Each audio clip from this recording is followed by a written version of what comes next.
아이고 참.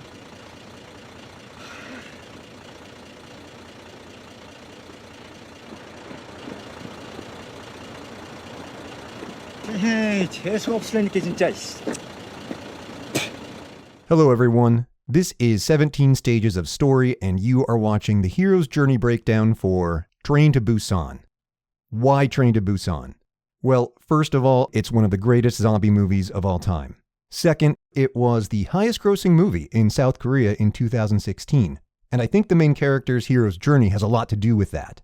And if all that's not enough, Train to Busan turns 10 this May. 잊은 줄 알았지? 생일 축하해. If you haven't seen it and you want to know more, you could keep watching until we get to about the road of trials. There are no major spoilers until then, and I'll throw out another warning when we get there. And I'll give you another warning right now. I watched a couple videos on how to pronounce Korean names, but I apologize in advance for any linguistic butchery. As usual, I'll be tracking what I call the golden path, choosing just one dominant stage of the hero's journey at any given time. If you're new to the hero's journey, then I suggest you start with What is the Hero's Journey, which is linked in the description below. With all that in mind, let's dive in. Our story opens with a prologue that shows us how the zombie outbreak begins.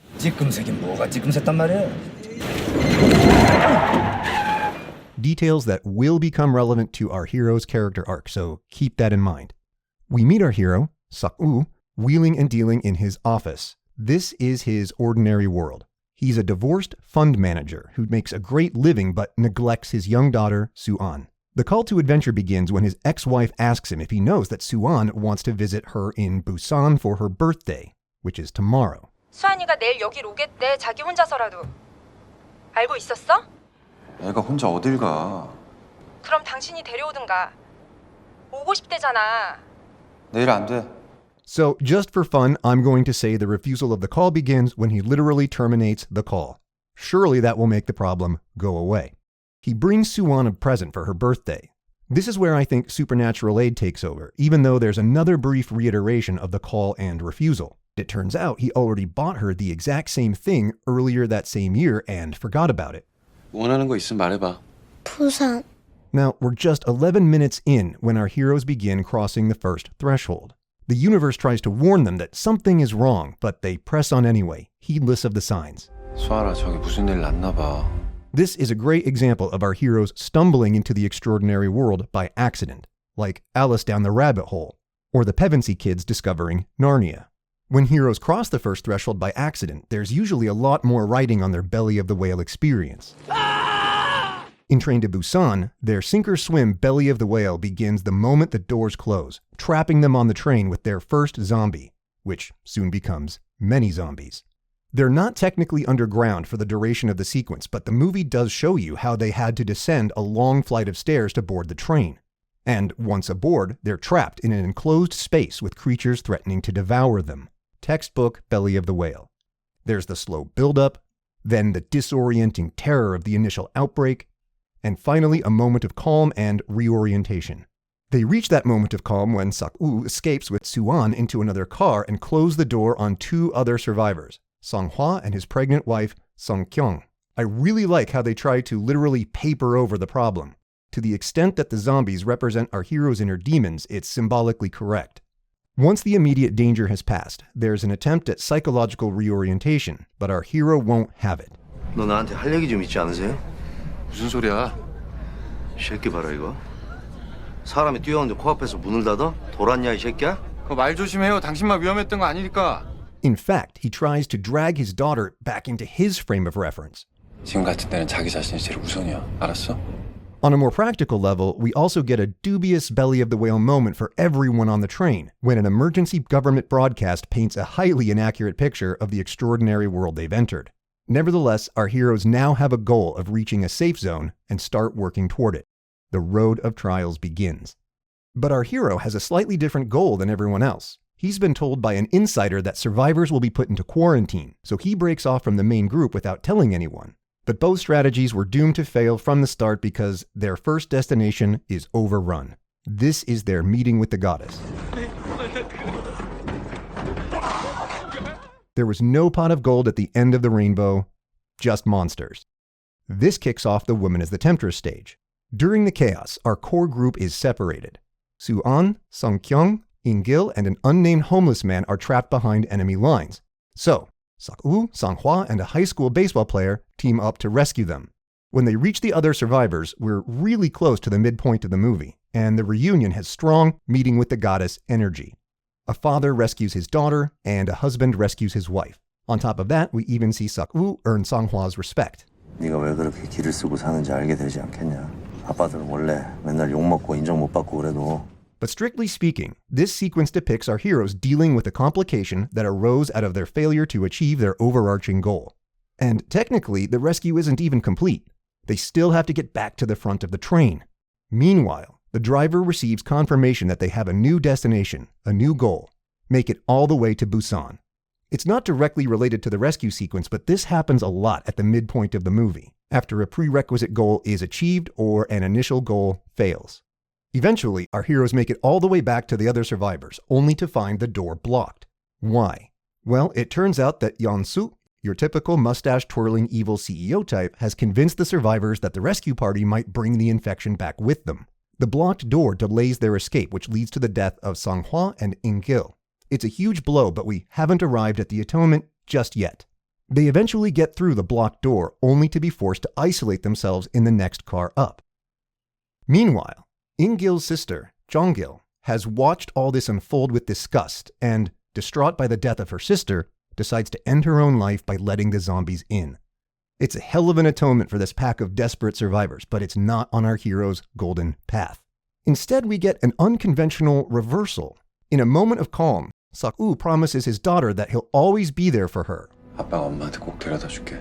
which calls back an earlier moment in the film when he wasn't there for a school recital. Instead, he watches it on video after the fact and sees her trail off mid-song. When they're on the way to the train station, he tries to play dad by telling her that you should always finish what you start. 노래하다 말았지? 맞지? 네. 왜 그랬어? 끝까지 해야지, 바보같이. 모든 일이 그래. 시작하면 중간에 포기하면 안 되는 거야. 그건 안 한 것만 못 하는 거야. Ironically, he's distracted in mid-sentence and never finishes giving the advice. Back on the train, Soo-won explains that she didn't finish singing because she realized that he wasn't there to see it. 아빠를 다시는 못 보게 될 것 같아서 그래서 못 불렀어요. 아빠가 안 보여서. This is his apotheosis. Now comes the reversal. Sak-woo steps into the bathroom for a phone call with a coworker who tells him that their company had a hand in funding the biotech company that caused the zombie outbreak. And if I understand the translation correctly, they even ignored early warning signs just to keep the gravy train rolling. This is his atonement with the father, symbolized by his efforts to wash the blood off his hands. I'm not sure why these beats don't flow in their canonical order. Maybe the storytellers wanted to give us an upbeat moment after the massacre, but I think this could have been an even more powerful sequence if our hero was first brought down to his atonement and then given an opportunity to find a new way forward. Speaking of a new way forward, after all this personal drama unfolds, our heroes find their path is blocked by wreckage and have to find a different train to take them to Busan. I'm not sure if this is intentional, but this beat works really well on a symbolic level. Sak-woo has come to a dead end on the path he was on, and only by finding a new path can he get where he needs to go. So I see the driver's attempt to find a new train as our hero's collective and symbolic play for the ultimate boon. Remember, the boon in its simplest, most mundane form is the thing that will allow you to solve your problem. But just as our heroes have disembarked, disaster strikes. A runaway train causes a derailment that leaves Soo-won trapped with Sung-kyung and the unnamed homeless man. This is the refusal of the return. And thanks to our evil CEO, it does not end well for most of our characters. I haven't had a chance to even talk about Young-gu and Jin-hee, a new couple whose blossoming romance ends in tragedy. Then the driver jumps off the train to help Yeon-soo, and he gets eaten for his trouble. Finally, the homeless man sacrifices himself so the others can escape. It's a hell of a sequence. Sak-woo, Soo-an, and Sung-kyung race to catch the second train, only to find an infected Yeon-soo on board. The magic flight begins. Our hero sacrifices himself to save the others, and then must tear himself away from his inconsolable daughter. But Saku's life doesn't end in misery and despair. He gets a kind of rescue from without in the form of spiritual deliverance. In his final moments, his life flashes before his eyes and he finds inner peace before falling from the train.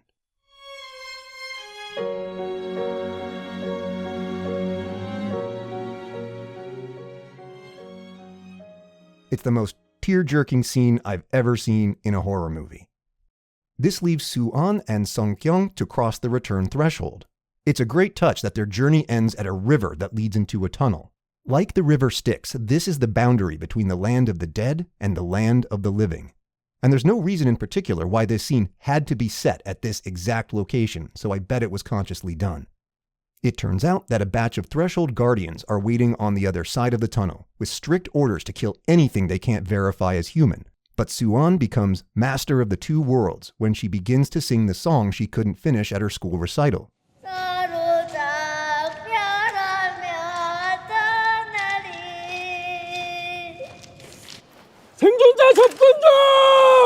So it's basically Star Wars. A well-meaning man is corrupted by the dark side, turned back to the light by the love of his child, whom he then saves from the evil mastermind by hurling him to his death. Mortally wounded in the process, he has a heart-to-heart with his child, then dies before crossing the return threshold. But the child carries the spirit of the redeemed father back to the land of the living. 아빠는 안 보고 있는 것 같으면서도 다 보고 있다. 수환이 뭐 하는지.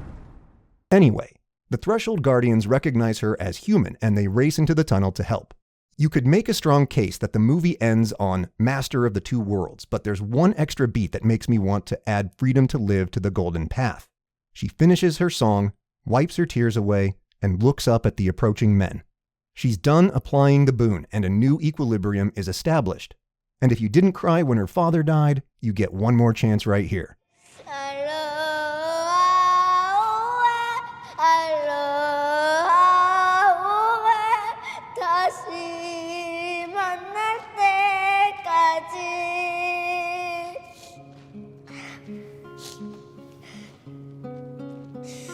So that's Train to Busan.